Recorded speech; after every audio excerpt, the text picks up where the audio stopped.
7 days gone by, it's another Sunday and yet another edition of Newsline. Hello and welcome. I am Claire Adelabu Abdul Razak, and Newsline today provides you and your family another opportunity for exploratory, beautiful and memorable stories. Stories that are mind-blowing, stories that highlight various aspects of our lives. Today on our lineup, we will have a story that will encourage you to keep hope alive. We will borrow a leaf from a couple who spent 13 years of their marital lives waiting for the fruit of the womb. Now the wait, the expenses, the agony of expectation, and the joy of answered prayers are all experiences we will share. And also on a pleasant note, a new chapter of life opens for Tanya Ijoma Okbala, former US-based lawn tennis champion who was captured in a viral video wandering the streets of Oka in Anambra State. And yet on Newsline tonight, we have an exceptional child with high intellectual capacity and academic aptitude beyond his age and peers. But what is Newsline without memorable events like weddings, celebrations, and of course, farewells to the great beyond? But talking about sports now, I know Nigeria defeated Angola a few days ago to progress to the semi-finals in the ongoing AFCON 2023. And Nigeria will be meeting South Africa, that's the Bafana of South Africa, in semi-finals that appear to be a repeat of what happened in the year 2000. And Bade Adeleye, my colleague, will be giving us update, AFCON 2023 update in the course of Newsline tonight. And we'll also be, of course, having news from delectable Najatu Tijani. And Najatu, good evening, and please take it up from here. Thank you, Claire, and welcome to the new segment. We're starting with cancer. Many will agree that it is one of the greatest scares to human health, with the World Health Organization noting that the disease has continued to claim lives, especially in places with low awareness and poor access to healthcare services. Chidebere Onya takes a look at the disease and the progressive initiative to reduce its burden as the world marks Cancer Day. As experts put it, cancer is a disease that can manifest in almost any organ or tissue of the body as a result of uncontrollable growth of abnormal cells. World Cancer Day, usually observed every 4th of February, is therefore to inspire greater awareness, promote research, prevent cancer, and improve patient care. Cancer is an abnormal growth of cells, and it can affect all the organs, different organs of the body, including the hair.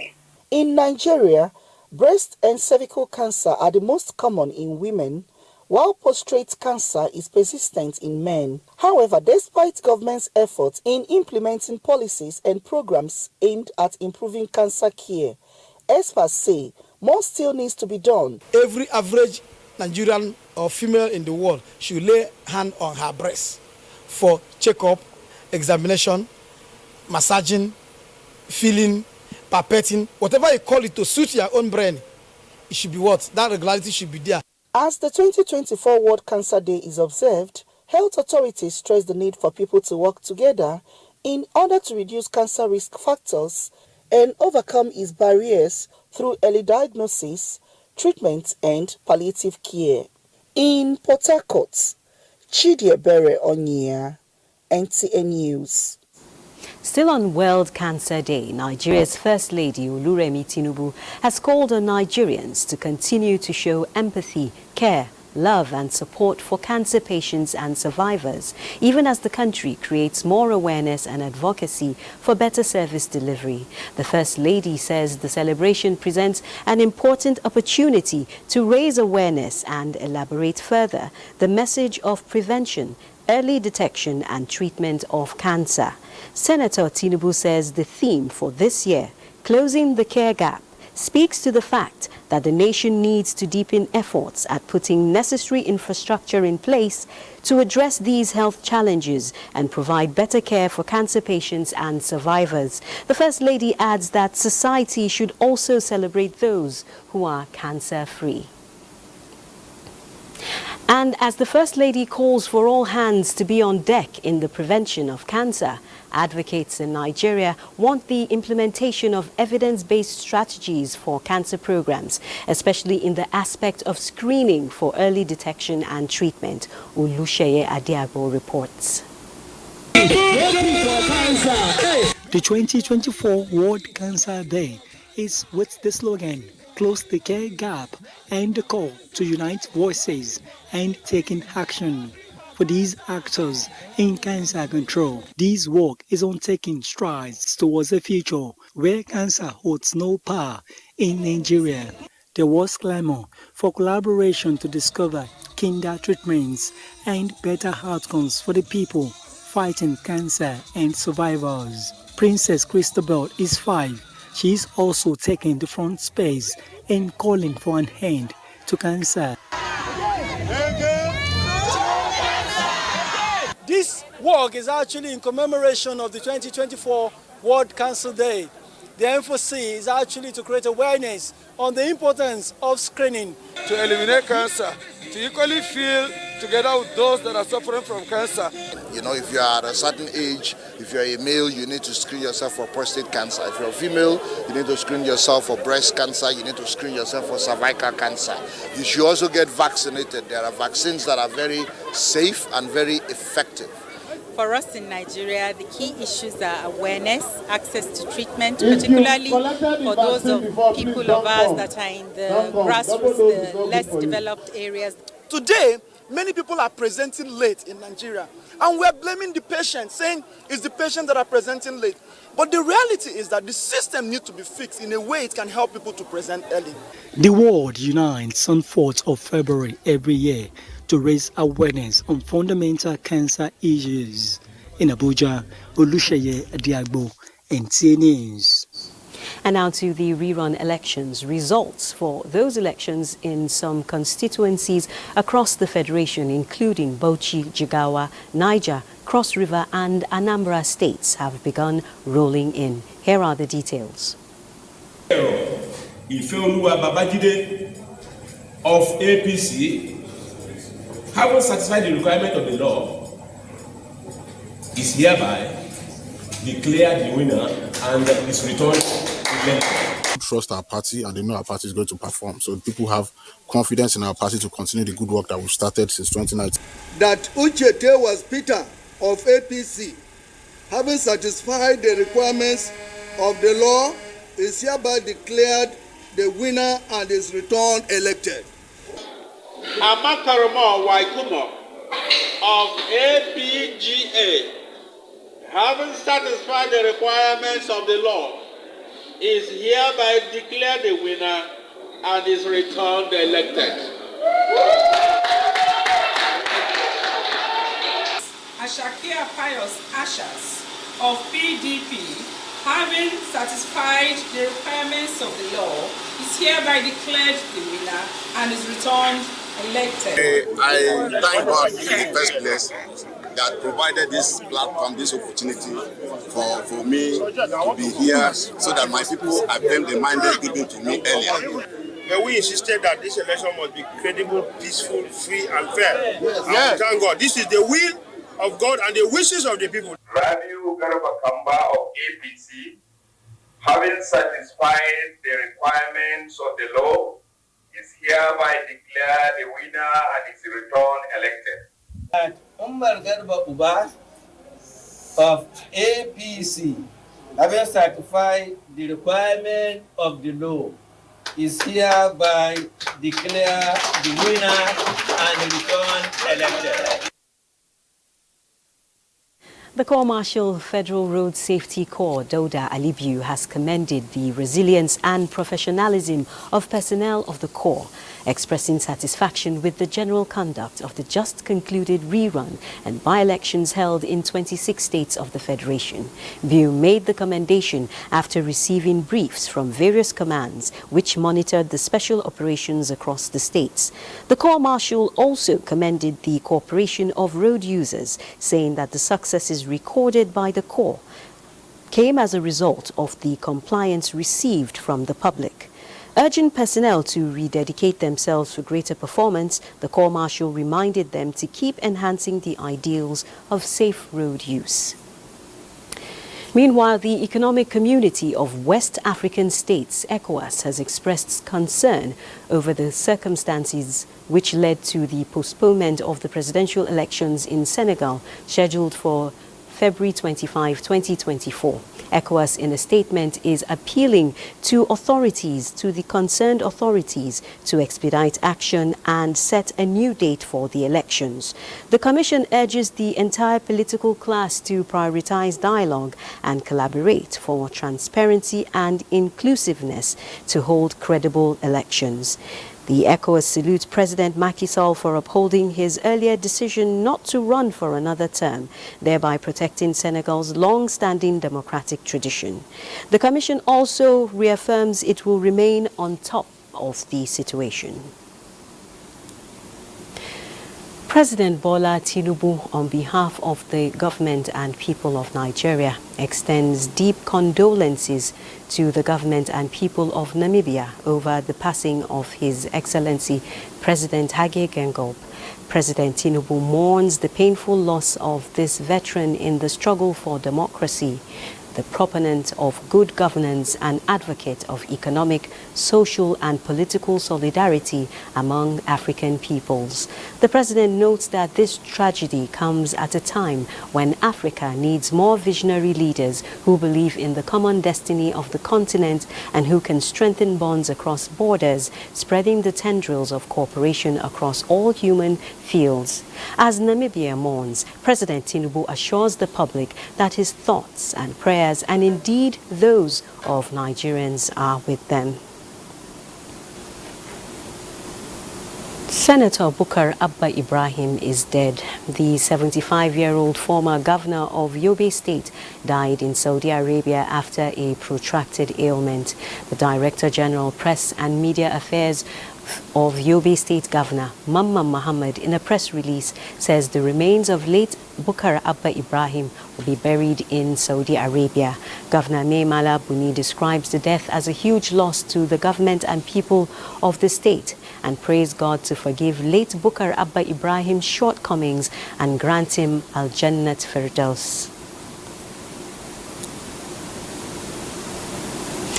Meanwhile, President Bola Tinubu has received the news of the passing of Senator Bukar Abba Ibrahim, former governor of Yobe State and senator representing Yobe East, with immense grief. On behalf of the federal government, the president extends heartfelt sympathy and condolences to the family, friends and associates of the late senator and the good people, the government and good people of Yobe State. The president describes former Governor Ibrahim as a personal friend and consummate leader who served the people of Yobe with dedication during his extensive political career. President Tinubu notes that as a senator for 12 years, late Bukar Ibrahim's wealth of experience was a guiding force in the National Assembly, stressing that generations to come will remember him for always placing the progress and welfare of the people at the heart of his service. President Tinubu prays that God Almighty will grant the departed statesman eternal rest. Meanwhile, the Deputy President of the Senate, Barrow Jibrin, commiserates with the government and entire people of Yobe State over the death of the first elected governor of the state, Senator Bukar Abba Ibrahim. Senator Barrow, in a condolence message, describes the deceased as an astute politician and leader who served Yobe State and the country meritoriously. Similarly, the Speaker of the House of Representatives, Tajuddin Abbas, commiserates with the government and people of Yobe State over the death of the first civilian governor of the state, Senator Bukar Abba Ibrahim. May the Almighty grant him Al-Jannat Firdaus. Now to education. Mariam Abacha American University of Nigeria, a leading private university in Kano, has matriculated 1,380 students for the 2023-2024 academic session. Abdullahi Mustafa has the details. Students who came from different walks of life within Nigeria and the Republic of China are to undergo first-degree programs in law, social and management sciences, computer science, nursing and health sciences.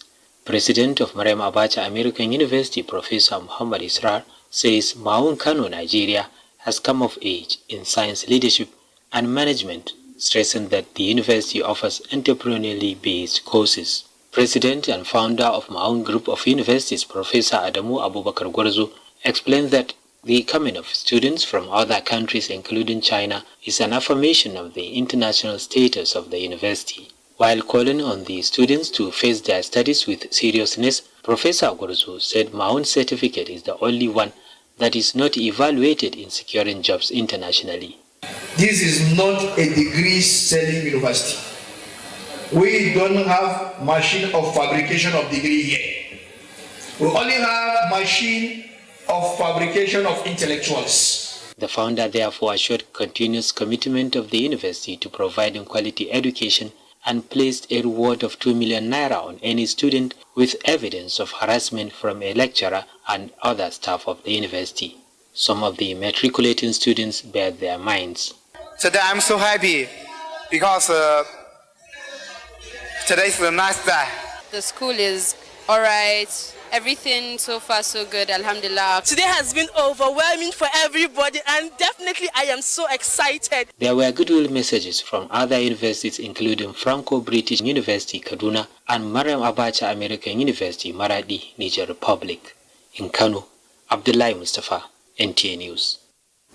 As the saying goes, honor is given to those who deserve it. This best describes what transpired in Kano when the Oba Yoruba Kano, Engineer Murtala Alimi, and his council brought together dignitaries from all walks of life to honor his son, the Ashiwaju of Yoruba Kano, Chairman House Committee on Customs and Excise Duties, Honorable Leke Joseph Abejide, for making a positive impact on many lives. Hadiza Muhammad reports. Limin Event Hall will tell one that a special occasion is holding here. It is a grand reception in honor of Honorable Elder Leke Abejide, the Asiwaju of Yoruba Kano and member representing Yagba East-West Mopamoro Federal Constituency. The honor by the Yoruba community in Kano is a reward for his contribution to the development of the society through reconnecting with the roots that indeed shaped his life to become a successful and versatile businessman, regarding Kano as a bedrock to what he has achieved today. With about 4.5 million Yorubas said to be living in Kano, and the enduring values of love, unity and togetherness is what one really cherishes. First person that went to House of Representatives in Yagba constituency was from Kano. He lived all his life in Kano. And I, running second time now, also from Kano. Maybe after me, the person will come from Kano. Accolades from dignitaries tells how much the Asiwaju has well impacted on the lives of his people and the country, a frequent contributor on the floor of the house that has moved motions and contributed to issues that benefited the country. This informed the reason why Oba Yoruba Kano, Murtala Alimi, feels the honor done to the Asiwaju of Yoruba is well deserved. I'm really impressed. I'm much happy that I did not make a wrong choice. Representative of Kano State Governor Abba Kabir Yusuf commends the celebrant's contribution towards promoting unity in the state. Behind every successful man is a woman, and for that, Esther Asiwaju was crowned as Yeye Asiwaju of Yoruba Kano. Hadiza Muhammad, NTA News. Kano Ekurire. We have a saying in Kano about the Yorubas that they belong to Kano. They are indeed Kano indigenes. And now to security matters. The National Agency for Science and Engineering Infrastructure and the Nigeria Police Force are collaborating to reactivate the NPF vehicles and maintenance workshops nationwide. Francis Form reports that the decision was reached at a meeting with the Naseni Director General at the force headquarters in Abuja. National Agency for Science and Engineering Infrastructure, NASENI, is Nigeria's only purpose-built federal government agency with the mandate to intervene in all fields of science and engineering infrastructure. Under this partnership, NASENI will mobilize the financial and technical resources needed to accomplish the objectives of retool, upgrade, and modernize the Nigeria Police Force vehicle maintenance workshops. NASENI is to also recover, repair, and reactivate all police vehicles and related assets that are no longer operational. This will include assets that have been forfeited or confiscated by the police. It is the President's strong desire that all hands are on deck to achieve this all-important goal. For us at NASENI, even though we are not a security agency, we understand that we have a role to play in enhancing national security. In line with the renewed hope agenda, I'm excited with your offer to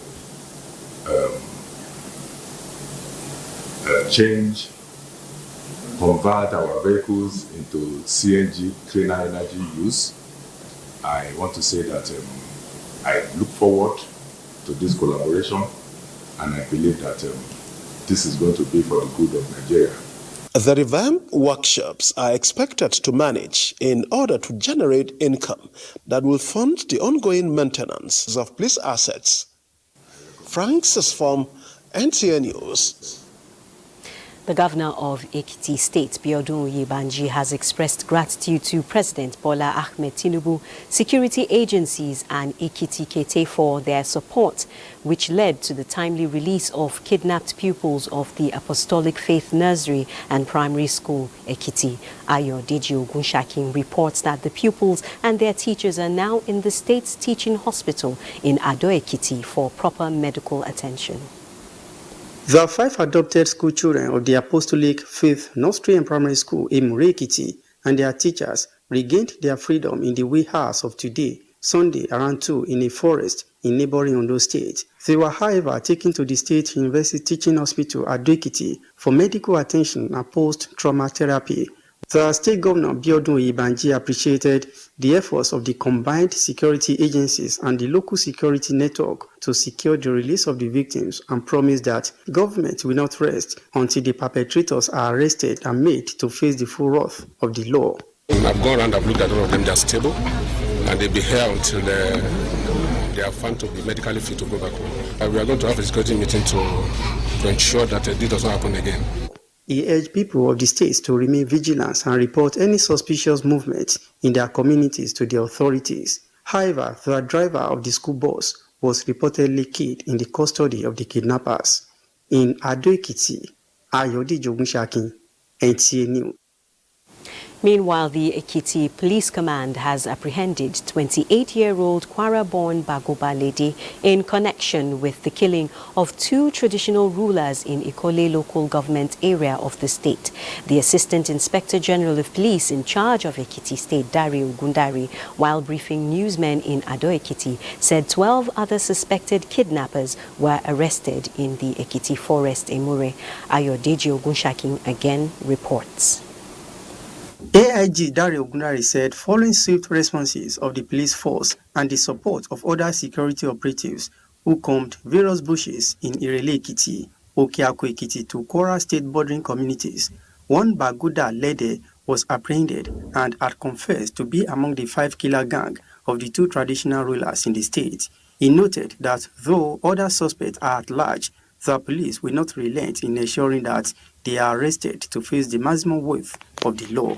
Baboga Alaji Lede, who was arrested inside Ayebode forest in Kole axis of the state. During interrogation, Baboga Alaji admitted he took part in the assassination of the 2 traditional rulers.